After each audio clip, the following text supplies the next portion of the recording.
Now before 20% of you jump off this video for whatever reason, what a dickhead, next! That's better, love you Francis! Just hear me out here for the first minute because I need to apologise. Now yes, this is the Friday vlog series and unfortunately, for those of you who love the two parts, we're just going one part today because I need to focus on what has been, for some, a long-awaited Winspace T1500 first impressions. And look, the apology that I want to make up front is I feel like I've set the wrong expectations for this project.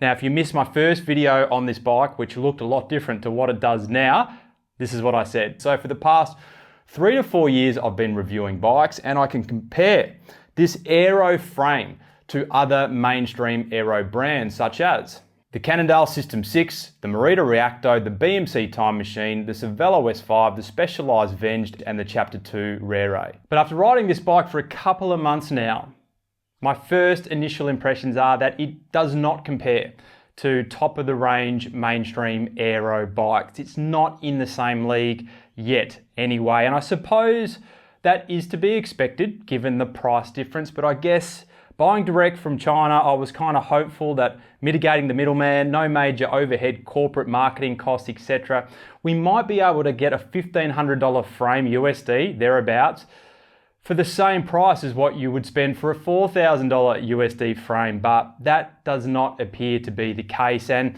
there is one resounding riding experience feature on this bike, which I feel lets it down at this point in time, which I'll share with you in this video today. And look, I can appreciate what some of the skeptics may now be thinking. He's got it in for Winspace. And look, the irony of that is I got highly criticised when I first shared the Winspace with everyone for being in bed with Winspace when I first started this project. How much was I getting paid and all this hot garbage. So this video will no doubt change a few minds, but please know this Winspace still has some great riding characteristics, which I'm going to share with you in this video, but it's not what I was envisaging. And that being, the riding experience would be the cherry on top of what has been quite an exciting project, from introduction to strip, to scan, to repaint, to build, and now my first impressions. But know this, for the long-term review, I'm going to reset some expectations and we're going to compare the Winspace here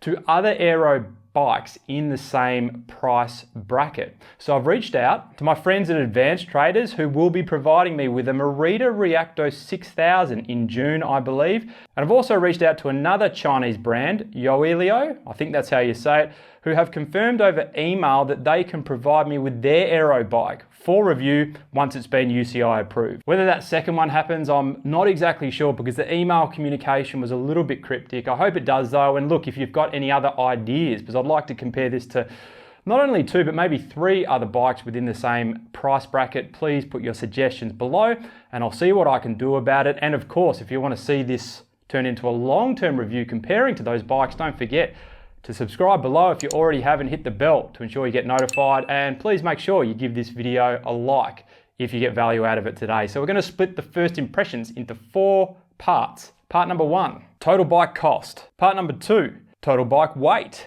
Part number 3, geometry and design. And part number 4, riding experiences, including why I've swapped the wheels out and some speed tests I have completed with different wheels on too. So part number 1, the total bike cost. So the frame and fork, I'm going to do this in AUD, was 1900 AUD. The Hyper 50mm wheels were 1400 AUD.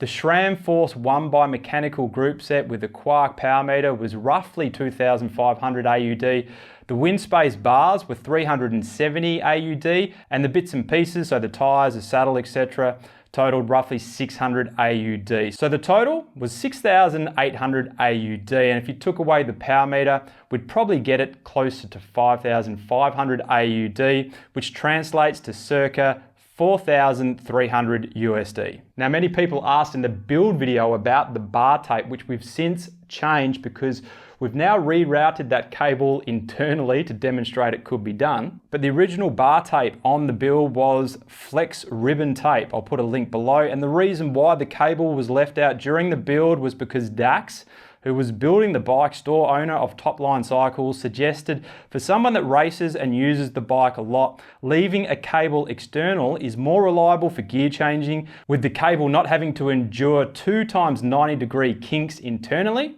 and having it external also makes it easier to replace. However, I recently took the bike into my local bike shop here, Trilogy Cycles, and they rerouted the cable internally just to demonstrate to you and show that it could be done. Part number 2 is the total bike weight. So the frame weight, which is a large size or 55 centimeter top tube, after the respray was 1,530 grams combined with a fork, knocking off a total of about 40 grams combined from the previous weight before it was stripped and repainted. The bike with all the bits and pieces on it, including my Speed Play stainless pedals, came in at 8.1 kilograms. It should be noted regarding the wheels, and thanks to Matt from VeloChimp who was helping me change the wheels over, that the Zip alloy wheels, which are now on the bike, added roughly 60 grams combined. However, it should also be noted that I had some disc brake adapters on the Hyper wheels, which added almost 100 grams total to the setup. Number 3 is geometry and design. So the first thing I had to do with the Winspace after I purchased it, and I did pay for it out of my own money at a negotiated rate, was identify an appropriate size. And if you go to the Winspace website, you'll see their sizing doesn't quite match up with what you typically will find with most mainstream brands, which I found unusual because you would think if you were Winspace trying to take on the mainstream world that you would create your sizing very similar to what a Specialized, a BMC or a Giant may be, but from what I can gather that doesn't appear to be the case. And look, the sizing may actually suit a number of riders out there, doesn't so much suit myself, and I know a lot of people have sent me messages asking me what size I went because they're struggling to select the right size too. Now for me, I'm 178 to 179 centimeters on a good day in terms of height, and I went with a large Winspace T1500 in the end, which is a 55 centimeter top tube, mainly because the stack on the medium, which is a 53 centimeter top tube, was rather aggressive at 517 millimeters. So personally, I feel like I'm left with a Winspace here that's probably a little bit too big for me. Not that it's going to impact my test and riding experience, because many times I've ridden a size up because that's all that's been on offer in order to share a review with you. But I think ultimately what you need to consider if you're interested in buying a Winspace is the geometry, and my advice is to go to geometrygeeks.bike, enter a bike that works for you right now or has in the past, and make a comparison there. That's a great website, by the way, which I'll link to below. Now in terms of design, this is where one of the great Winspace T1500 assets comes out to shine, and that is aesthetics. I think it's a great looking bike. A lot of people compliment me on the bike as well, and I tend to agree, of course, with the Carbon Steed's magnificent paint job to add. But there's 2 specific micro design engineering features that I want to point out to you. Number 1 is what Winspace call their T-tail, which is a drop seat stay, and you can see how the stays really flare out quite significantly. According to Winspace, this large area compresses airflow downwards, greatly reducing the turbulence generated. Now, I don't know about the turbulence side of things, and I'm a little skeptical on that because there is a lot of real estate in the back there, more than I've ever seen on an aero bike before, but the drop seat stays definitely do their job in terms of improving comfort in the rear of the Winspace. The second design aspect that I wanted to share with you is the frog leg muscle chainstay, which according to Winspace, let the cyclist, whether it is high-speed bending or high-power sprint, can be stable and rigid. Now, Winspace should probably look at rewording that one, but the reason why I drill into it is because it's quite an unusual feature. I have never seen chainstays flare out quite like this before, and while I'm no expert in physics, I'm not bad with logic, and having tube shapes that don't seem to enable the wind to run its natural flow seems counterintuitive to aerodynamics 101. I could be wrong, but those 2 design characteristics lead us into the final part of this video, which is my riding experience. But can I just say up front, this bike is well made. After the inspection at Carbon Steed and after riding it for a couple of months, there are no questions in my mind when taking this bike down a fast descent at 80 to 90 kilometers per hour plus. But there was something that Gary McDonald said to me from Carbon Steed after the inspection that stood out to me. Yeah, absolute. I'll be interested to hear what you've got to say once you build it and ride it, how it compares, because that's the proof. It can be built as well as anything, but if the actual design and all that of the frame is crap, well, it's still, it's no good, is it? And when I started to consider what Gary had said and the research that I'd already done and was doing at the time, putting into consideration the fact that this is Winspace's first generation aero bike that came out in 2017. From watching videos on the factory tour of Winspace, they appear to have maybe 1 or 2 product engineers. I started to ponder, can this bike compete with 2nd or 3rd generation aero bikes from mainstream brands that most likely have in the vicinity of 15 to 20 product engineers that are getting feedback from pro tour teams and potentially have their own wind tunnel testing facilities and so forth. It's a stretch, and in my humble opinion, after doing this independent bike review thing on YouTube for the past 3 years, I do feel like some people neglect the amount of engineering that goes into these machines. Yes, they're made in China, most of them anyway, but they're not all created equally. So if I was to sum up my riding experiences in one word with the Winspace T1500, I would call it heavy.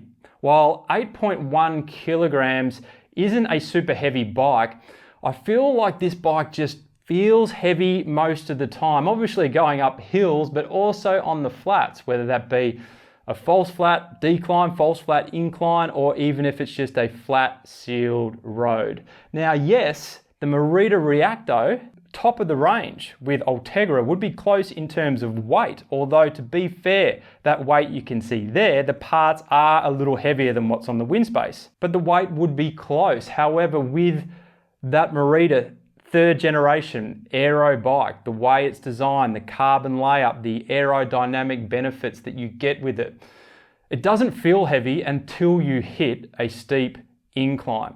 Now, whether it's aerodynamic design flaws that don't enable the Winspace to best manage the weight of the bike, I'm not exactly sure, but it feels that way from a first impressions perspective. And with top of the range aero bikes too, when rolling turns in a bunch, you often get this slingshot feeling when you roll out of the draft and do your turn. Then when you do your turn, you feel like you can maintain that top end speed for a bit longer. But I don't get that same sensation with the Winspace. Yes, it's got some speed to it and it feels like an aero bike, but it's not the same sensations that you get with the top of the range aero mainstream bikes. And these times up a local hill climb, Gindia Drive, which is a 3.5 minute segment, validates my thoughts. You can see the Winspace is quite a fair bit slower than the Cannondales. I also tested up this same climb. Interestingly, without the Winspace Hyper wheels on, you can see my time improved by 5 seconds with the Zip Course 30 alloy wheels. Now, I haven't performed any comparisons to the Cannondales on the flats because when I tested the Cannondales on the flats,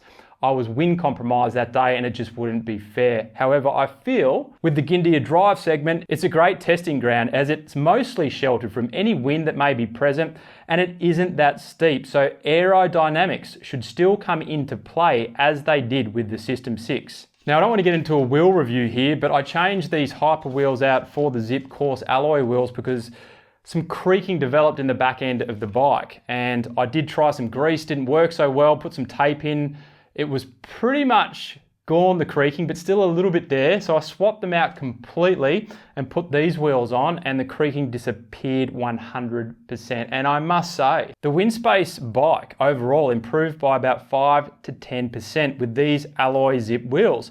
Rolling resistance, stiffness, handling, everything, which I found surprising. So if Winspace could improve either the weight of the frame or I believe what may be some aerodynamic inefficiencies, then I feel like we could have a top shelf aero race bike here because outside of the heavy riding feeling I get, the Winspace manages comfort well, it's super stiff without being overly aggressive, which I like, and the handling is top shelf. Descending, cornering, out of the saddle was all very good. So that is my first impressions on the Winspace and how it compares to top of the range mainstream aero bikes. But I'm now super interested, even for my own learning, which I'm going to share with you, how it compares to bikes that are more in the same price bracket, in particular the Merida 6000, because that is a pretty affordable bike.